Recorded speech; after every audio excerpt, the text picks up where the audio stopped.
Hello, everyone out there. My name is Jessica Long, and I'm an enrolled agent by the Internal Revenue Services. And I am also a financial coach. And on this channel, I coach you with tips and advice on winning with your money and taxes. So in today's video, like I just said, we're going to talk about personal finances for couples. So if you guys are out there ready to win with your money, let's go. Let's talk about it. So money in marriage is obviously one of the top stressors in marriage and can cause a divorce in some cases, and sometimes in many cases. And it's very important to have a strong, solid financial ground, not only for yourself, but you're raising up the next generation out there if you're a couple that happens to have children. So, as you're parenting, your kids are watching what you do with your money. And they're, the old saying of, you have to show them, not just tell them. So obviously you want them to see you have good habits and a good relationship with money. So you definitely want to model that to them. So let's get into the 6 money mistakes that couples tend to make. And these are big ones. So listen up. I'll try to help you guys heal some of that process of having a bad relationship with money sometimes. So the first one is not talking about your present relationship with debt and money. Now, this one is twofold. So before the marriage, you need to disclose. It's good to disclose, even though you may not want to disclose your relationship with money. Now, I know sometimes when we're in love out there, we want to be seen in a bright and shiny good light. We want this person to like us, to love us, to accept us. But at the end of the day, once you get married and they find out later on that you have debt or something like that, you know how that's going to go. It's going to be a whole different situation. So it's good to be honest and open up front about these things. And, sometimes in life we have to have hard conversations. It's one of those conversations that you must have before marriage. So that's that. Now, for you couples who are already married out there and still not discussing these issues, just know eventually it's going to catch up. You got to discuss what's going on. A bill collector could call at the wrong time. You get some letter in the mail or some harassing phone calls to your job or maybe to your spouse's job. So you really want to be upfront and to be open and honest about these things, because at the end of the day, eventually it's going to catch up. So you want to be open and honest about whether or not you have student loans.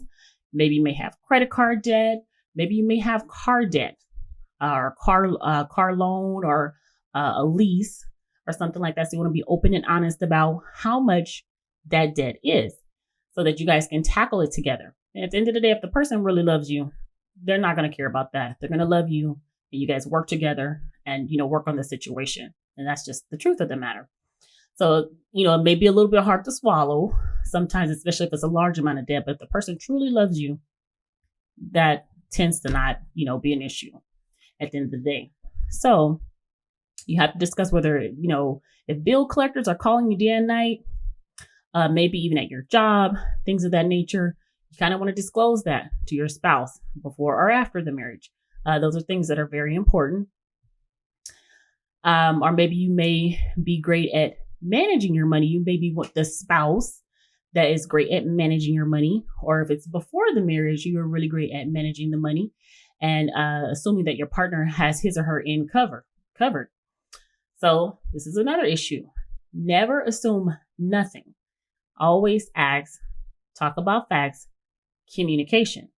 You need to have this conversation. So again, the first one is not talking about your present relationship with debt and money. I know it's a hard conversation, but we all know eventually it will come out. So it's good to be open and honest up front. Again, it's going to be hard, but it's something that you have to do so that you can be able to tackle the situation and not just avoid the situation, because in the long run, it's just going to get worse. So that's number 1. Number 2 is that causes a lot of money stressor in marriage is money infidelity. What is money infidelity? Telling your spouse one thing and you're doing another, or hiding something that you may have going on in relationship to money. So let's give you an example. So for us ladies, out there. I can really speak to as ladies. And I also have a family member who does this. This family member has been married for 30, maybe 35, 40 years. It's been a while, a long while. And the spouse always hides her purchases. So the spouse will buy from Amazon, this place and that place, and will always hide the purchases. The spouse will actually take the merchandise to another family member's house to keep it on the DL for a while, keep it on the down low for a little while until they're able to kind of brush it into the house and say, oh, this has been here all along. That's, obviously going to cause a problem in the long run. And unfortunately, this person has done this for many, many years. They have done this for many, many years. So not a good thing you want to do with your money, because eventually your spouse is going to be like, where is your money going? Where's the paycheck going? Why are the bills not being paid? And so you really want to address that issue. Another thing with money infidelity is secretly spending when your spouse is not around. That kind of runs into number one, is, to part A as well. This is part B of money infidelity. When you and your spouse are at work, or when you're grocery shopping, you're running around with the kids, whatever, you're spending money. Not sticking to the budget, not telling your spouse what you bought, or even a spouse telling a child, don't tell your dad, don't tell your mom. Eventually, that's going to be a marriage money disaster. So you need to be honest, open up front. If you had to buy something, if you just wanted to treat your child out, or if you just wanted to treat yourself out, be open and honest.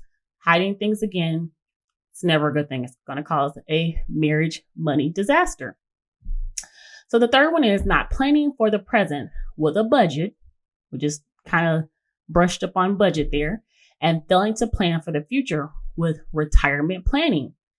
These are huge things. Not having a budget and not having a retirement plan. So not having a budget, we all know you're going to be unorganized. Bills will not be getting paid, not be paid on time, or they'll be partially paid. So not having a budget is a huge issue. You're bringing in all this money and you're wondering, where's your money going?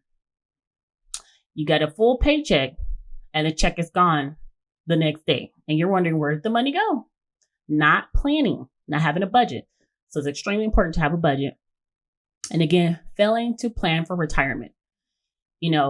That's a really huge thing. I've seen many family members, many friends, some coworkers not plan for retirement. I don't know. We all sometimes assume, that time is going by. Oh, eventually I'll get to it. I'm still young.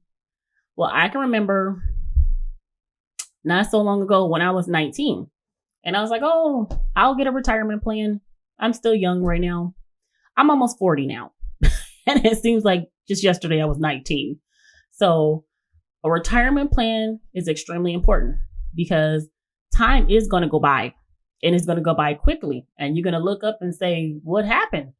So having a retirement plan is another marriage money disaster. Not having a budget, not having a retirement plan. So that's number 3. Number 4 is one person is not involved with the household finances. I have to speak to us ladies out there. Unfortunately, a lot of us out there, not all of us, but a lot of us out there tend to just pass the buck on to our spouse and hope that they handle all our money troubles. Our knight in shining armor is going to take care of everything. Everything's going to be cool and great.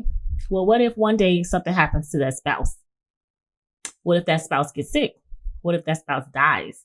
So these are realities that we have to face. That's why it's extremely important that both spouses are involved with the money. How much is this bill? Was it paid? When is the due date? How much do we owe? How much is left on the loan? So those things are very important. So number 4 is one person is not involved with household finances. And, let me bust all those excuses and all that kind of stuff that I know some of us tend to make out there. I used to be one of them. Well, I don't know what to do. You guys know how many times I've heard that. How many times I've said that when I was younger. I don't know what to do. Well, this is the day and age of technology. We have ebooks. We still have Barnes & Noble still around. There's audiobooks.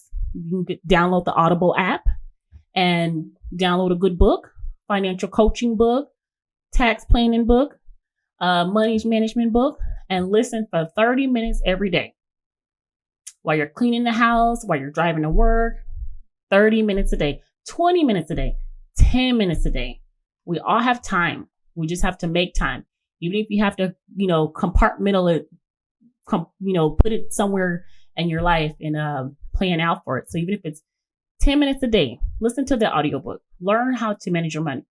In this day and age, we all have no excuse. There's an app for everything. There's money management apps, and then there's ebook apps for books. If you don't have a lot of money, things like that, there's also the library. They have free books. So, we can learn. We just have to make time, and we have to be positive in the learning, because sometimes we are not even positive in wanting to learn. So let's go after that. We have no excuse in that. You can take an online financial coaching class. Check on Google. There's tons of sites out there with qualified folks that can help you. I'm one of them, financial coach here. So you guys always have me here. Just hit me up with an email or give me a phone call. So again, we have no excuses. There's so much out there nowadays. This is not like the olden days, when technology was not, that great. We have so much before us now, so we can do it. Just have a positive attitude and, chew and bite a little bit every day. So anyway, that's number 4. One person is not involved with the household finances. So let's talk about number 5. Number 5 is no emergency backup money power. So what do I mean by that? How is this a money marriage disaster? You lose a job. Your spouse loses a job. We just had COVID. That's, somewhat still lingering around. This is 2021 where I'm recording this. This is April 2021. So we got COVID still hanging around here. So loss of a job. Lots of people have lost their jobs. Lots of people have lost their businesses, or money has been decreased. You're not making as much money as you once were making. So, loss of money. The next thing is no money backup plan for car troubles. You're driving along one day and all of a sudden your car starts hiccuping and you're like, I was making this sound, but I'm just going to keep driving it. I've been there before. I'm going to keep driving it because I don't got no money to pay for it. And if you keep driving it, it's just going to get worse. So again, no emergency backup money power. Another thing that can come up, kids needing braces. I have a child that needed braces. I wasn't expecting that. She just came along one day to me. Mom, my teeth don't feel so well. Took her to the dentist. Boom, she needs braces. Almost $10,000 right there. So another money disaster. The next one is natural disaster. Hurricanes, tornadoes, floods. We just had a volcano going off. I heard on the news the other day, those type of things. Health emergency, lack of insurance, lack of death insurance, life insurance, car insurance. In some states, you're driving around with no car insurance. The police will take your car. So those type of things, not having an emergency backup money plan can also cause a money marriage disaster. So, and the last one is, and this is a big one, not seeking professional help. So I know sometimes we like to save money out there, and I always advocate that you guys save money out there. I love saving my money, but it's one thing I've learned in life is that there are some things that you just have to pay for. And sometimes along with those type of things that you just have to pay for, you can't be cheap with it either. One of those things is financial help, financial coaching, tax people. Those are two people that you need to have a properly licensed person to help you in your financial situation. You really need someone to help you with financial planning, with I'm sorry, not financial planning. With financial planning, but with retirement planning and your taxes, things of that nature. So I'm an enrolled agent, so I can definitely help you guys and advocate with you guys in regards to the IRS. I'm licensed to do that. And I'm not just a regular down the street tax person. I am a licensed enrolled agent by the Internal Revenue Services. Enrolled agents go up under a huge amount of scrutiny. It's not just something that they hand to you. You have to pass with business knowledge as well as individual tax knowledge. And then you also have to have a lot of CPE every year. So you really want to find a licensed tax professional to help you in that regards.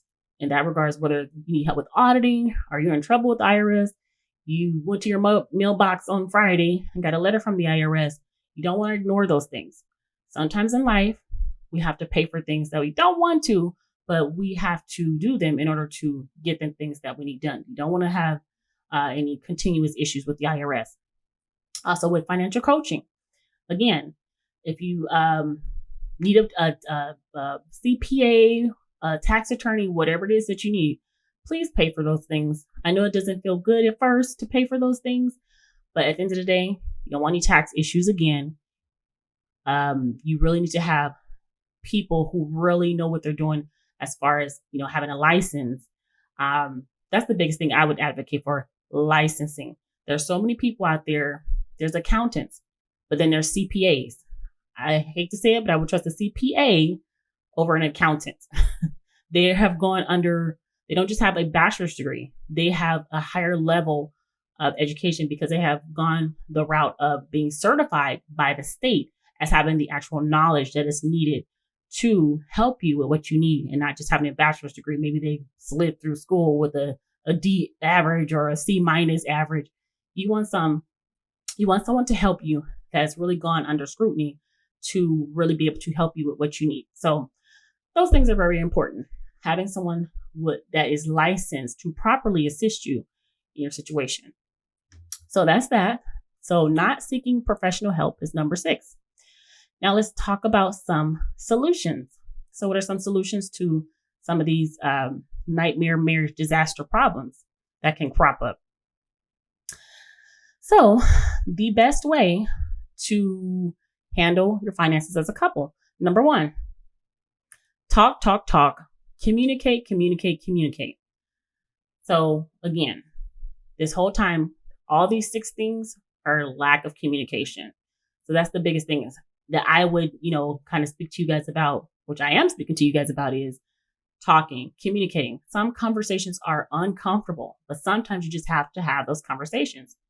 What if you were really sick, in a lot of pain, and you need to tell the doctor that something is hurting in an uncomfortable, position, or in an uncomfortable, area on your body? You want that pain to go away. So you're going to talk about it. It's going to be uncomfortable. It's going to be embarrassing. You may have a red face, but you want that pain to go away. So the same thing with marriage. You don't want to lose your spouse. You don't want to be, having arguments and issues and things of that nature. You don't want to have to pay for it and go through a divorce. So communicate. Talk about what's really going on. So you can begin to start the healing process to get the help that you need, you and your spouse, and kind of solve some of these problems. That's number 1, talking, communication. Number 2 is budgeting.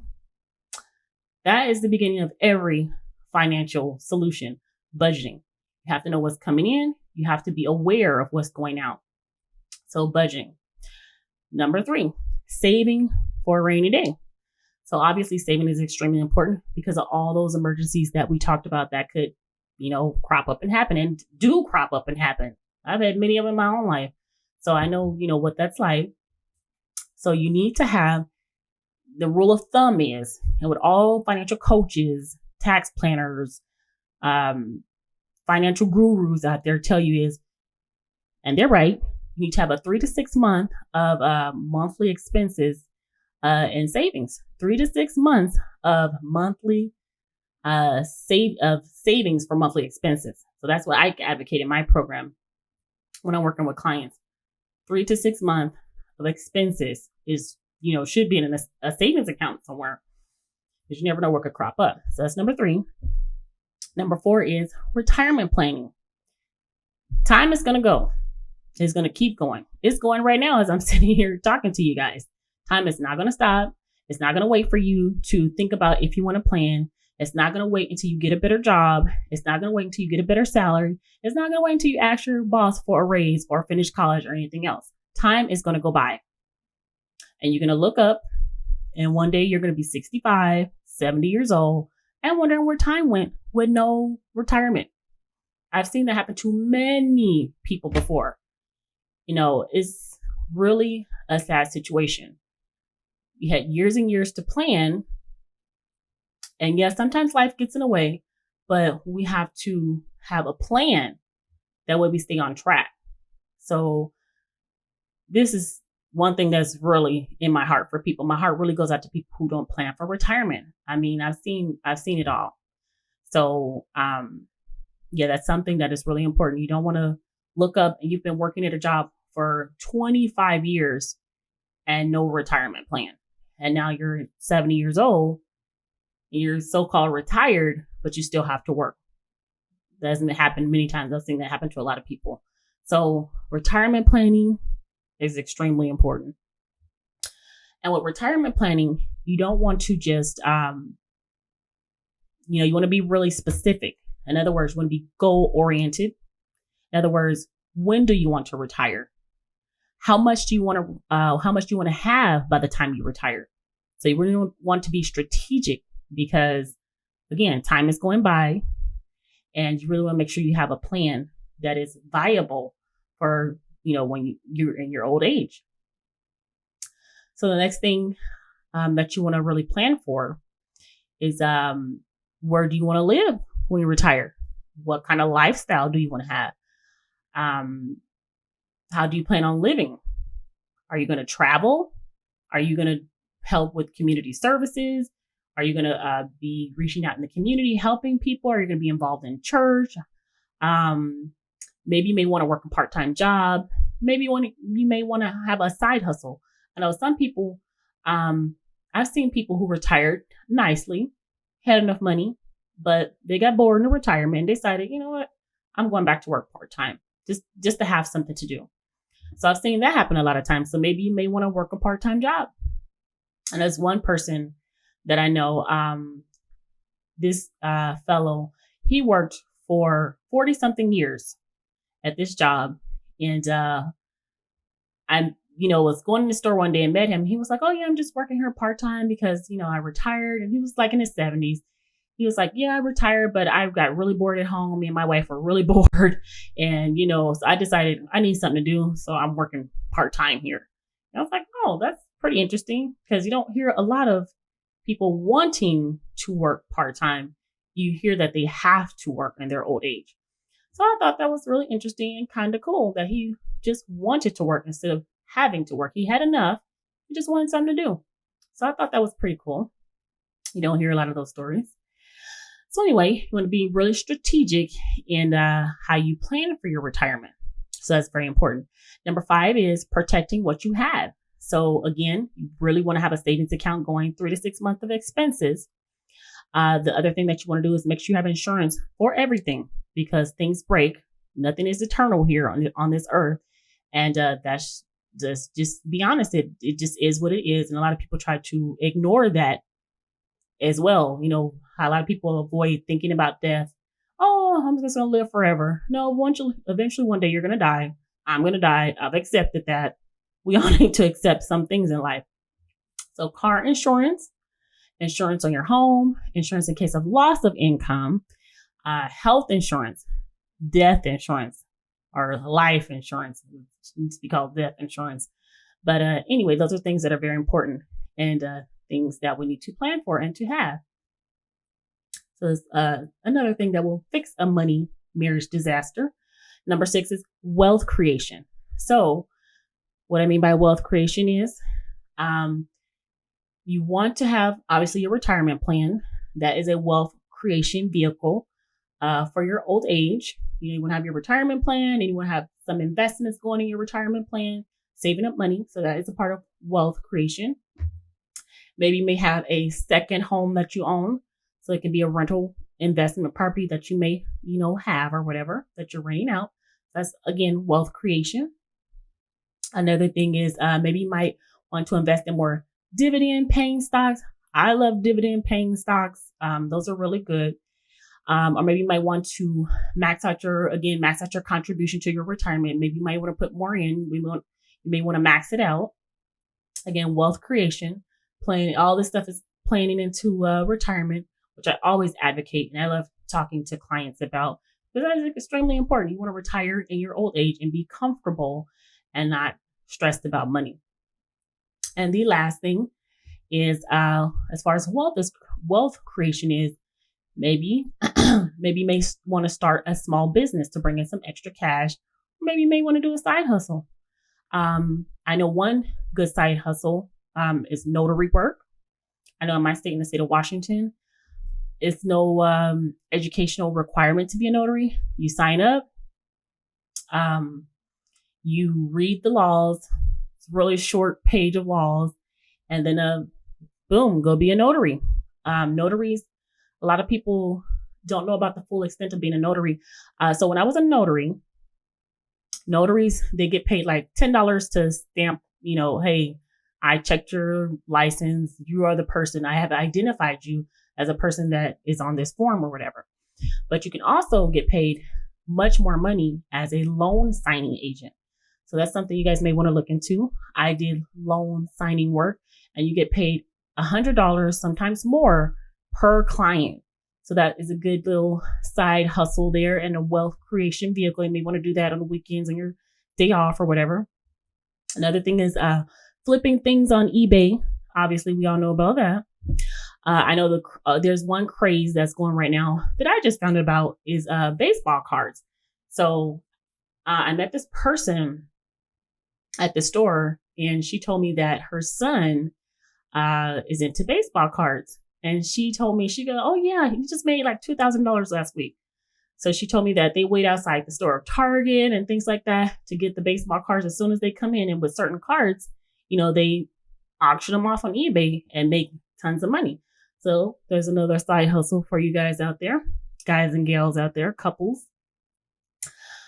Fixing and selling things on Craigslist. There was a YouTube couple, I think it was His and Her Money, and they're pretty popular on YouTube, His and Her Money. I think they were talking about how they flipped a couple items on Craigslist. I think they did fix and flip with furniture, things of that nature, and then sold it on Craigslist. So those are a couple of little wealth creation, little side hustles and things that you could do as a couple to bring in more money, wealth creation. So the last most important question that I want to answer out there is, and actually this is not a part of the questions. So we talked about the money marriage disasters. We talked about the solutions. And now we're just going to do a question in general that a lot of couples have out there. Should married couples combine finances? Now, this is just my opinion. It's your household. It's up to you guys out there. But in my opinion, I think that yes, if you're eating together, shopping together, buying food together, living together, flipping on a light switch, turning on the water in the same household, you should share and combine all expenses. The only thing I would advocate for differently is if you have a spouse, one of the spouses have an issue with money. If you're a spender, you're an addicted spender, I would advocate and say that person would need to get help first before you combine finances, because obviously, that person can, run through a bank account really fast, unfortunately. So getting psychological help, counseling, whatever help that you need to get, that's something that, you and your spouse may want to look into. So getting help definitely for that before you combine finances, because that will cause a huge issue in the long run. So getting help for any, counseling or things like that you guys may need out there. So again, and you also it's good to combine finances, because if you're splitting off this and splitting off that, in the long run, if you decide to combine finances, it will lessen the burden on one person carrying a load, and this person feeling like, well, I'm paying most of the debt, I'm paying most of the bills, and then another conflict.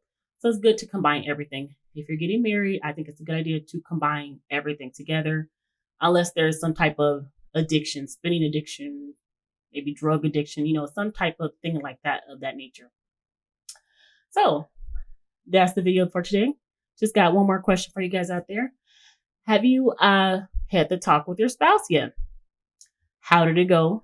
And leave some encouragement and inspiration down below in the comment section for other couples who are about to have that conversation. They're scared. They don't know what to say. They don't know what the outcome is going to be, obviously. So drop some encouragement below to help other spouses so they can see, kind of feel their way about, what to say. How should I say it? I don't know, things of that nature. So, yeah, so that's our video for today. And so if you couples need any help out there with your personal finances, or if you are having some type of tax issue, I'm a tax professional like we talked about in the video. I'm also a personal financial coach. I'm always here to help you guys. Just email me, give me a phone call. If you have a quick question, you can leave it in the comment section below. My email address is Jessica@Long Financial Wellness. I won't say coaching, but Jessica@LongFinancialWellness.com. You can contact me, and I'm always here to help you guys. So that's the video for today, and I will see you guys in the next video. Thanks, guys.